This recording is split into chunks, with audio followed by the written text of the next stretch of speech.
a gente olha essa carta aos Hebreus, ela é até um desafio para os eruditos, né? Aquelas pessoas estudiosas da Bíblia, que estudam a língua original. Quando eles se deparam com esse capítulo 13, parece que tem um dilema, porque o capítulo 13 é diferente do restante da carta. Eu já disse isso outras vezes, que Hebreus é quase como um tratado.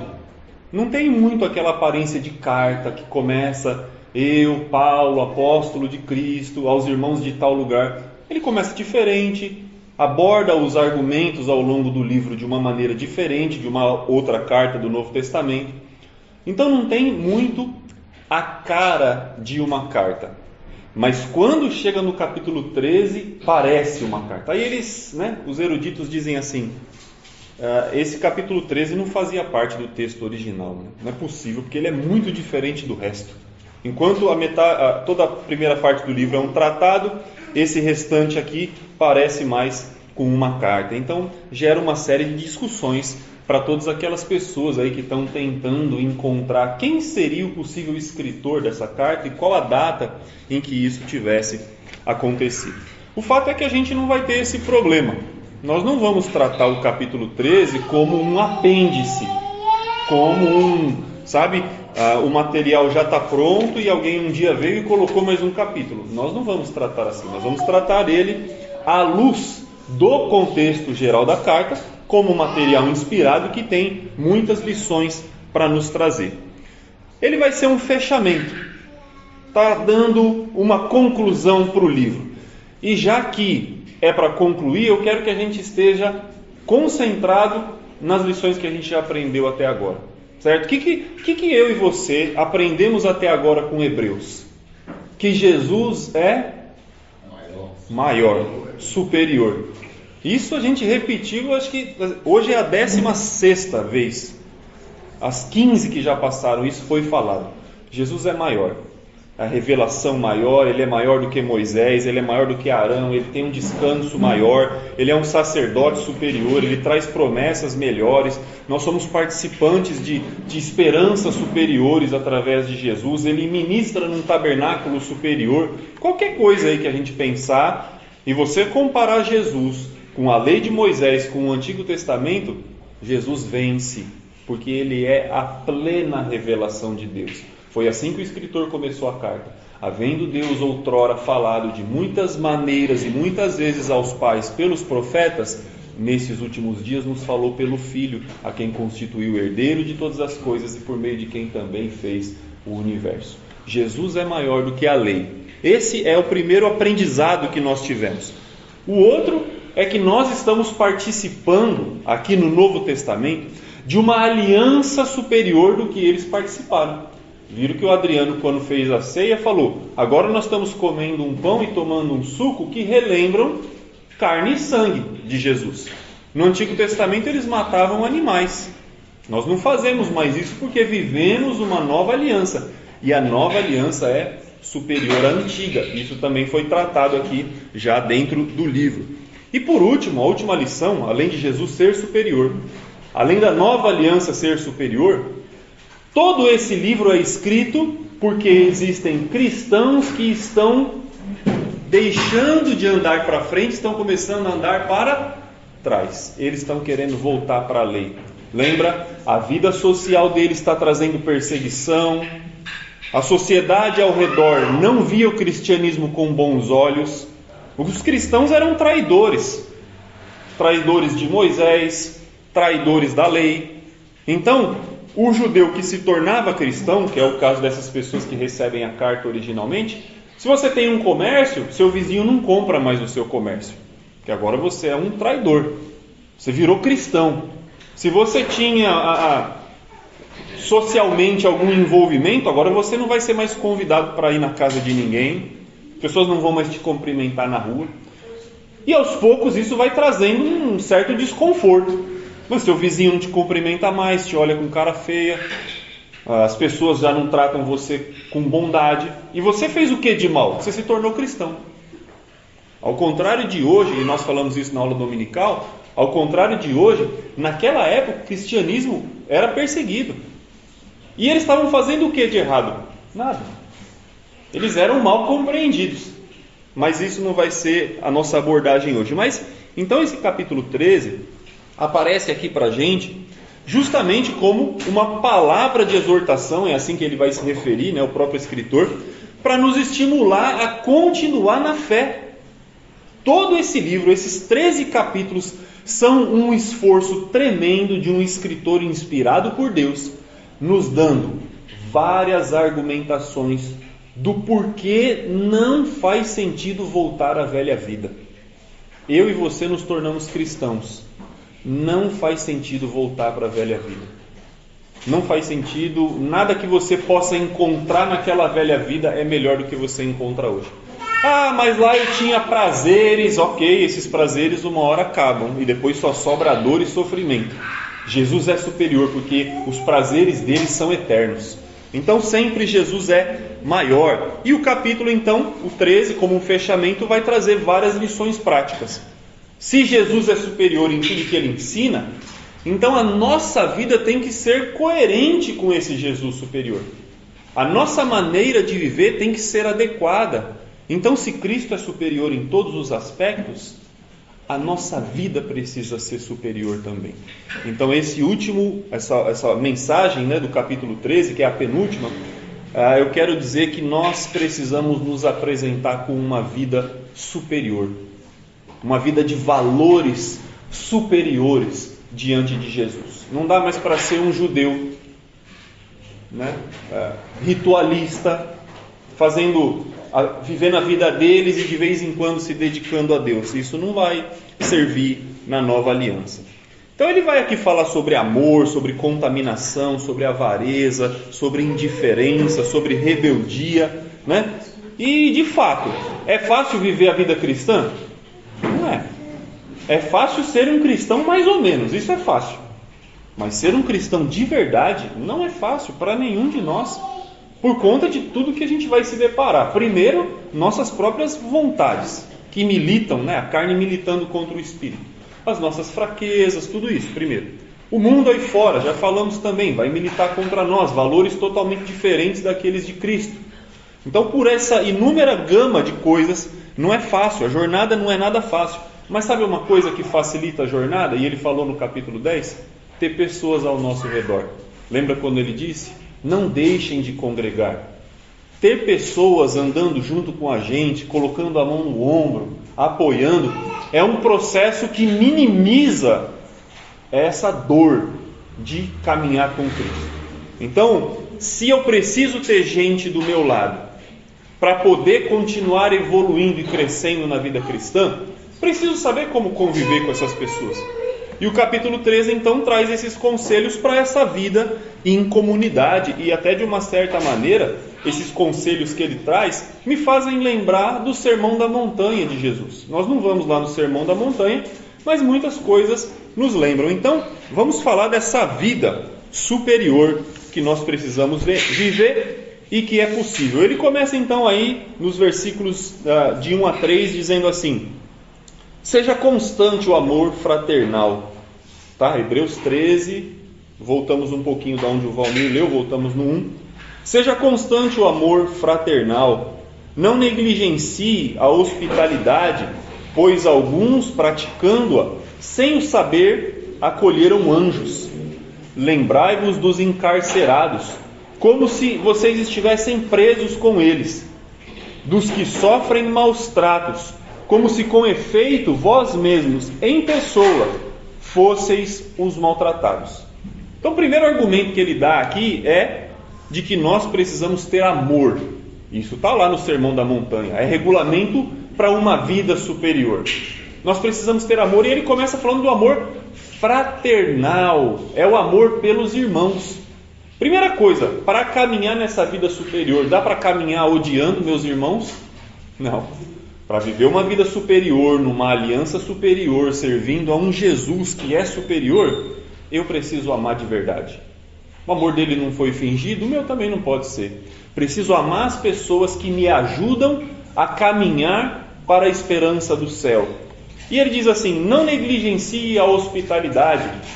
Aí você olha, amor fraternal e hospitalidade são palavras diferentes, mas sabe que lá no original, no grego, elas são palavras, tem um jogo de palavras aqui, porque o amor fraternal é o amor por quem eu conheço, é o amor pelo irmão, e a hospitalidade é o amor pelo desconhecido.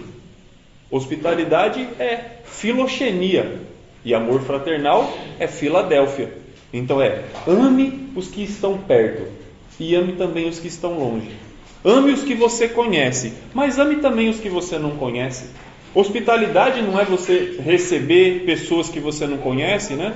Nessa época, principalmente do Novo Testamento, a gente está vendo Paulo fazendo as viagens missionárias, e ele chegava lá na casa de Lídia. O que Lídia fez? Fiquem na minha casa. Se vocês acham que eu sou digna, fiquem na minha casa. Ela foi hospitaleira, ela teve amor genuíno por pessoas desconhecidas. Então, ele incentiva isso. Não negligencie nem o amor fraternal, nem a hospitalidade. Isso precisa acontecer entre nós, para que essa vida superior possa continuar existindo. E ele dá até um incentivo. Ele fala assim, olha, alguns sendo hospitaleiros acolheram anjos. Pelo menos 2 eventos eu lembro do Antigo Testamento que isso aconteceu, Abraão e Ló. Eu acho que a história de Ló é até mais famosa, né? Quando Sodoma e Gomorra foi destruída, Ló hospedou os anjos na casa dele. Ele nem sabia que eram anjos, eram 2 pessoas, mas o texto depois diz que eram anjos. Então ele hospedou, foi hospitaleiro, e sem saber, ele abriu a porta da casa dele, serviu um banquete, e ele estava comendo com quem? Com os anjos.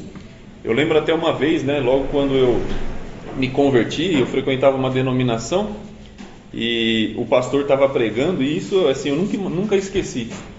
Ele falou assim, quando eu vou no mercado e estou fazendo despesa, e alguém pede alguma coisa, né, para mim, assim, tio, dá tal coisa para mim, compra tal coisa. Ele falou, eu sempre compro, porque vai que é um anjo.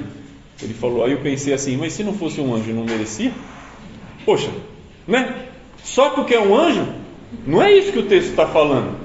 Ajuda, que vai que você está ajudando o anjo, não é isso.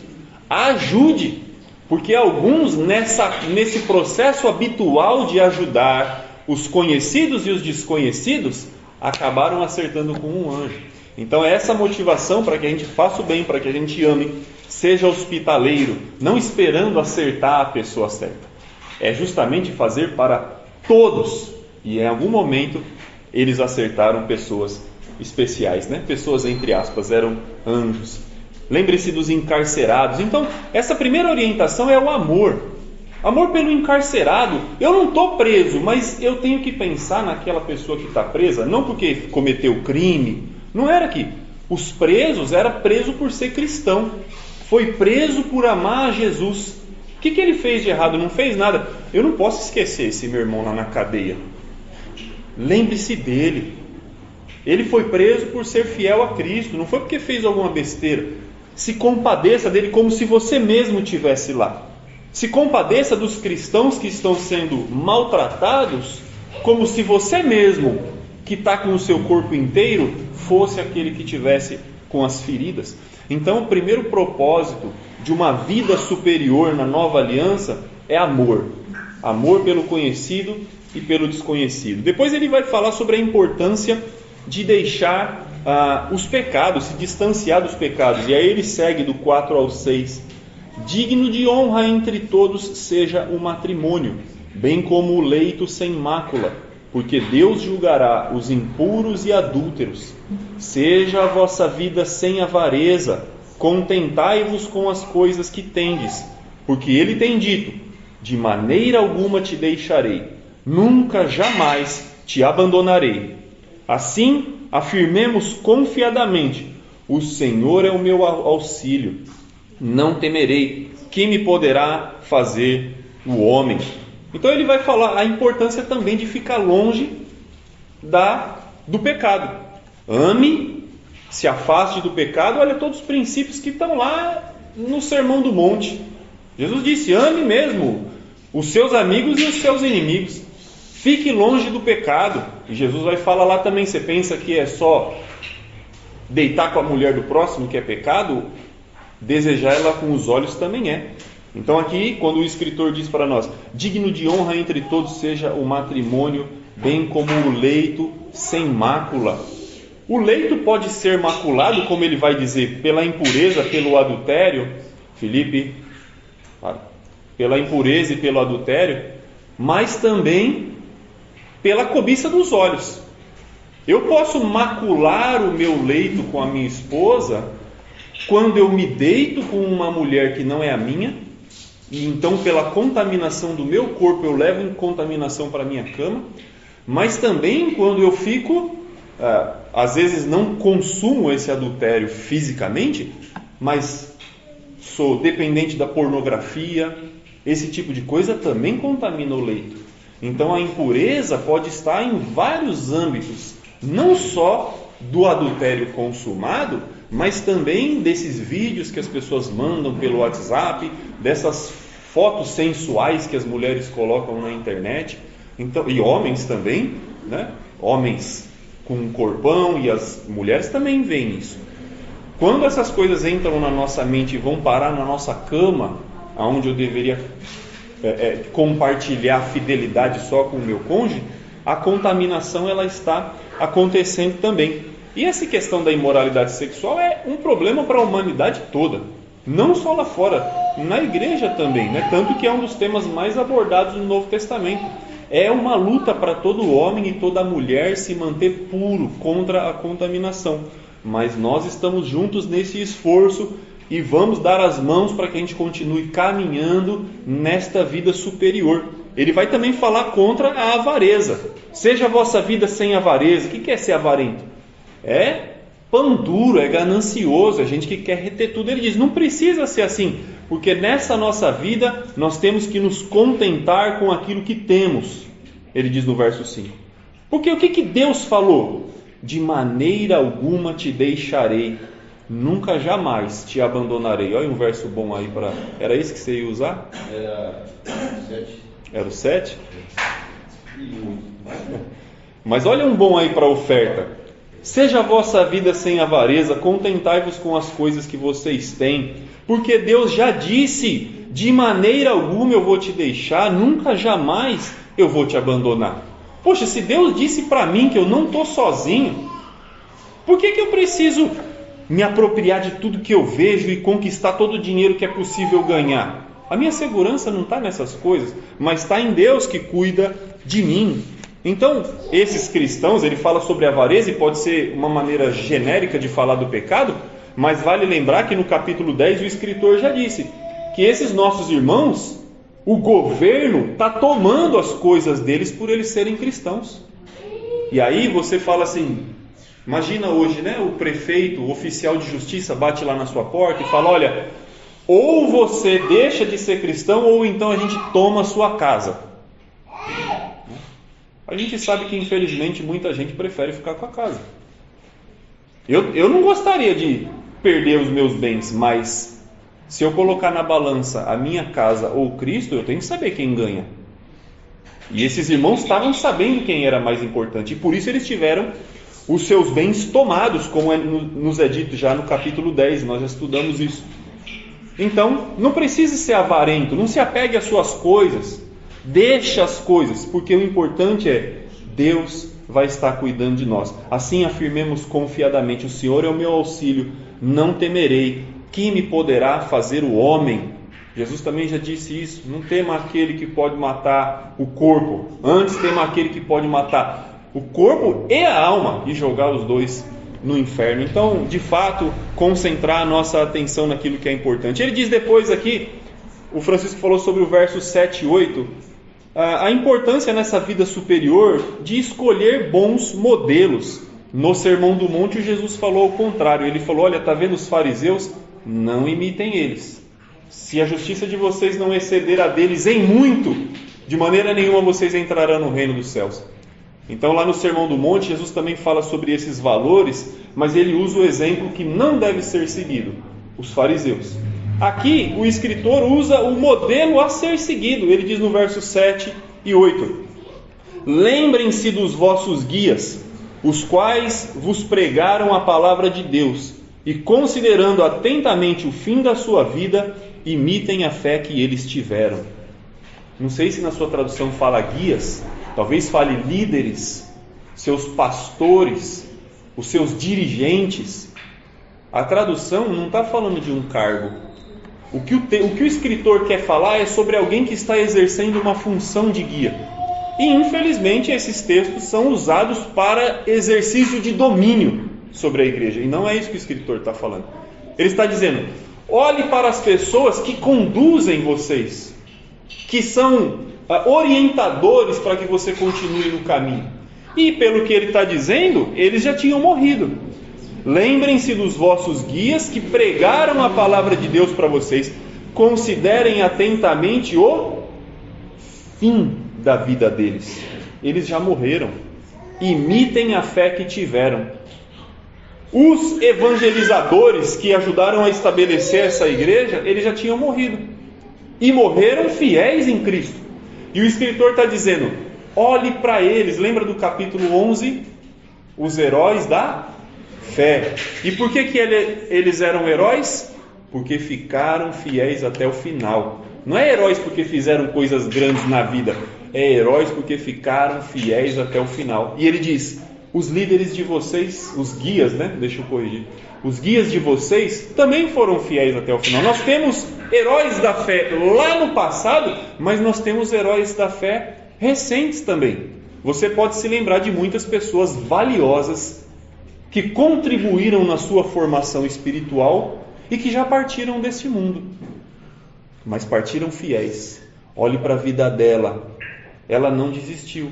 Então ter bons modelos também é uma coisa que nós precisamos nessa nossa nova vida superior.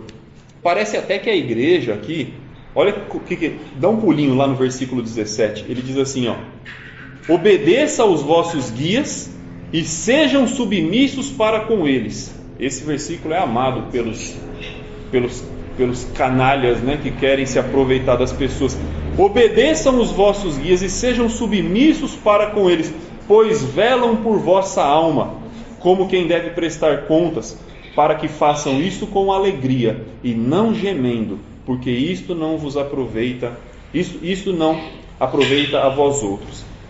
Ele diz, olha, obedeçam os vossos guias, seja dócil com ele. Não é uma submissão cega. O seu pastor mandou fazer, você faz. Ele diz que você vai. Não é isso que o texto está falando. Ele diz, não seja rebelde contra ele, essa é a ideia. Seja dócil no trato. Obedeça a ele no sentido de acolha com mansidão. Ele está tentando argumentar para que você continue caminhando. Acolha essa argumentação. Se deixe convencer por um bom guia, que seja um bom exemplo. Lembra qual é o conceito no Novo Testamento de ancião? Um homem exemplar, digno de ser imitado. Não é isso que Paulo fala para Timóteo, para Tito?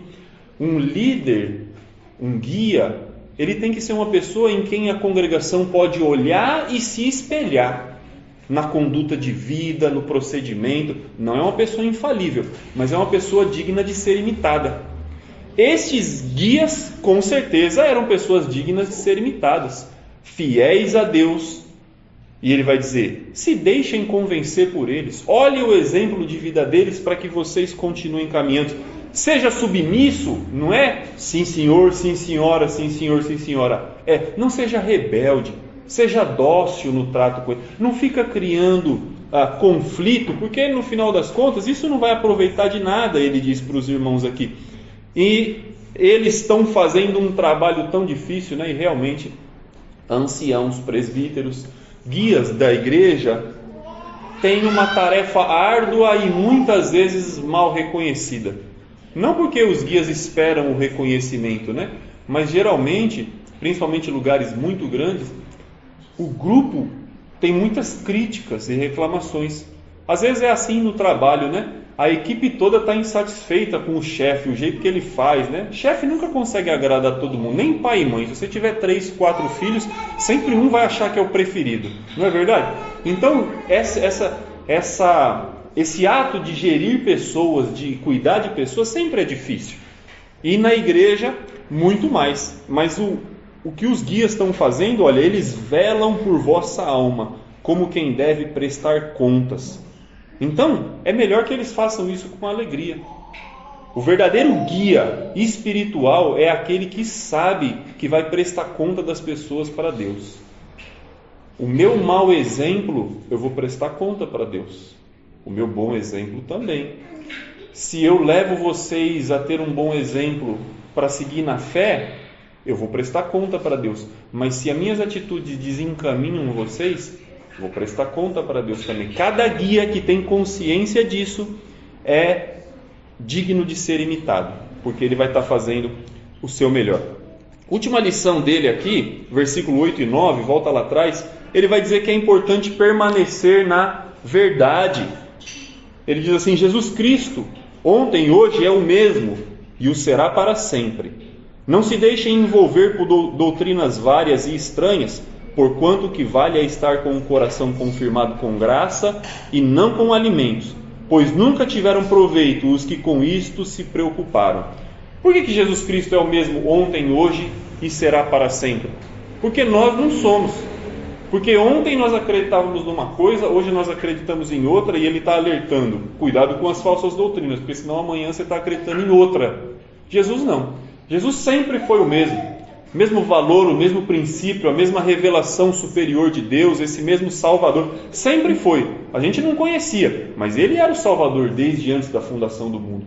Então Jesus Cristo é o mesmo, e nós precisamos, na imitação de Jesus, ser os mesmos. A fé que temos, continuar com ela. Versículo 9: não se deixando envolver por doutrinas estranhas, porque o que vale é estar com o coração confirmado. Como que o judeu estava purificado por Deus? Lembra? Pelo que ele comia. Se ele comia carne certa, ele estava puro. Se ele comia carne errada, ele estava impuro. Se ele tocava na coisa certa, ele estava puro. Se ele tocava na coisa errada, ele estava impuro. Se ele andava e trabalhava no dia certo, ele estava puro. Se fazia isso no dia errado, estava impuro. Se vestia a roupa tal, se comia não sei o que, se falava não sei o que. Pureza e impureza para eles era uma questão de alimentos, de conduta, de coisas materiais. Ele até conclui o versículo 9 dizendo isso. Não com alimentos, porque nunca tiveram proveitos que com isso se preocuparam. Mas nós precisamos buscar essa pureza por meio de um coração confirmado. Eu não confio que eu estou puro por causa do que eu como. Eu confio que eu estou puro por causa da graça de Jesus, por conta daquilo que Ele fez por nós, não dos rituais que eu posso seguir. Deus realizou uma purificação superior, e nós precisamos tentar, à medida do possível, seguir esse Jesus, permanecendo na verdade, não variando de um lado para o outro, né? Aceitando qualquer tipo de coisa. Agora, presta atenção, e a gente está terminando já o último ponto, o que ele fala a partir desse ponto que foi lido do versículo 10. Ele vai trazer uma nova ideia. Possuímos um altar do qual não tem direito de comer os que ministram no tabernáculo. Nós temos um altar. Aonde que estava o altar? No tabernáculo, no templo. O altar do sacrifício estava lá, o animal era cortado, era colocado lá. Aí ele diz assim: nós, cristãos, temos um altar, mas ele não faz parte do tabernáculo. E não pode participar do nosso altar aqueles que servem no tabernáculo. Então, estar ligado a Jesus não é estar ligado ao templo de Jerusalém. Estar ligado a Jesus não tem nada a ver com estar ligado com a religião judaica. Ele está tentando mostrar isso. Os leitores querem voltar para o judaísmo. Ele vai dizer: nós já temos um altar.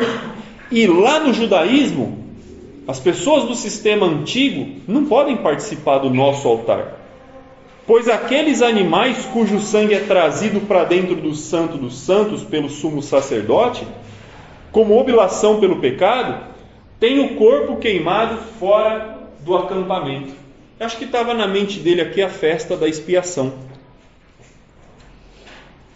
Uma das festas mais importantes para o judeu era o dia da expiação, né? Eles jejuavam durante todo o dia, sacrificavam um animal, e era o dia que o sumo sacerdote podia entrar lá no lugar mais sagrado do templo. E nesse dia a nação tinha uma comoção geral. Eles ficavam em jejum, eles sacrificavam os animais, era todo um ritual importante.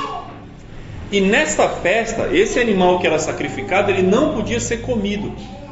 Muitas ofertas eram feitas e o sacerdote comia daquele animal junto com o ofertante, mas outras não. E no dia da expiação não podia comer, o animal era completamente dedicado a Deus. Ele era morto, o seu sangue era aspergido sobre os utensílios, depois eles pegavam o bode, transmitiam os pecados para o bode, lembra? E o bode, chamado bode emissário, era solto no deserto. Lembra disso? Esse era o dia da expiação. Ele vai fazer uma analogia dizendo que aqueles animais cujo sangue é trazido para dentro do Santo dos Santos pelo sacerdote, com oblação pelo pecado, esses animais têm o seu corpo queimado fora do acampamento. Versículo 12. Por isso foi que Jesus também, para santificar o povo pelo seu próprio sangue, sofreu fora da porta. O animal era sacrificado, o sangue era usado no templo, mas o animal era queimado fora do convívio do tabernáculo. E ele diz a mesma coisa aconteceu com Jesus. Porque Jesus, lembra, ele carrega a cruz dele e ele atravessa e é crucificado num monte chamado da Caveira, o Gólgota, que é uma montanha do outro lado de Jerusalém. Jesus não morre dentro da cidade de Jerusalém. A morte de Jesus é no altar, não é? Ele não é uma oferta. Então, se ele morre e ele é uma oferta, o lugar onde ele morre é um altar. E não tem conexão com o templo. Aonde Jesus é oferecido não tem conexão com o sistema judaico. O que o escritor está querendo dizer? Mais uma vez, nós estamos numa aliança que não tem ligação com o judaísmo. Nós participamos de uma aliança com Deus por meio de Jesus, que não é a aliança antiga. Tá complexo? Tá, né? Carta aos Hebreus, eles dizem que é a carta mais teológica do Novo Testamento, mais profunda. É difícil entender isso mesmo, mas acho que você está conseguindo pegar. Olha, várias situações do Antigo Testamento prefiguravam o sacrifício de Jesus. E Jesus é o cumprimento maior de todas essas coisas. Então ele segue dizendo: saiamos, pois, a ele para fora do arraial, levando o seu vitupério, a sua desonra. Na verdade não temos aqui cidade permanente, mas buscamos uma que há de vir. Aonde que os criminosos morriam naquela época? Fora da cidade. Quem que morreu mesmo do lado de Jesus? Foram duas pessoas bacanas? Não, né? Foram dois ladrões. Então Jesus ficou associado à imagem de marginal. Jesus ficou associado por meio da morte dele, da maneira como ela acontece, numa cruz e tudo mais, e fora da cidade, ele fica associado como um criminoso. Jesus carrega essa desonra. E tudo bem, ele assumiu mesmo essa desonra. Ele aceitou realmente levar as nossas culpas sobre ele. Mas associaram a Jesus uma culpa, uma desonra. E ele diz: Jesus saiu carregando a cruz dele pelo caminho, sendo blasfemado como se fosse culpado. Ele carregou essa desonra. E o escritor diz assim para a gente: saiamos também a ele, fora do arraial, levando também essa vergonha. Ficar preso dentro de Jerusalém, dentro dos muros da cidade, na sensação de segurança, próximo dos familiares, era tudo que um judeu poderia querer. Mas o escritor está dizendo: gente, nós precisamos sair mesmo e se arriscar para ficar perto de Jesus. A vida antiga, que parecia ser segura, saudável, adequada, onde eu tinha meus bens, onde eu tinha convívio social, parecia segura. Dentro de uma cidade murada, parece o lugar onde eu estou seguro, né? Dentro de casa parece que a gente está seguro. Mas ele vai dizer: não, se é para se encontrar com Cristo no meio da rua meia-noite, então vai para o meio da rua. Mas fique com Cristo, rompa com os seus valores antigos. E esses irmãos estão pensando em ficar dentro de Jerusalém, não num sentido físico. Ele não está falando aqui: saia fora do arraial como se isso fosse mudar de casa, pega a sua roupa e vai fazer uma barraca do lado de fora. Não é uma mudança de domicílio, é uma mudança de compromisso.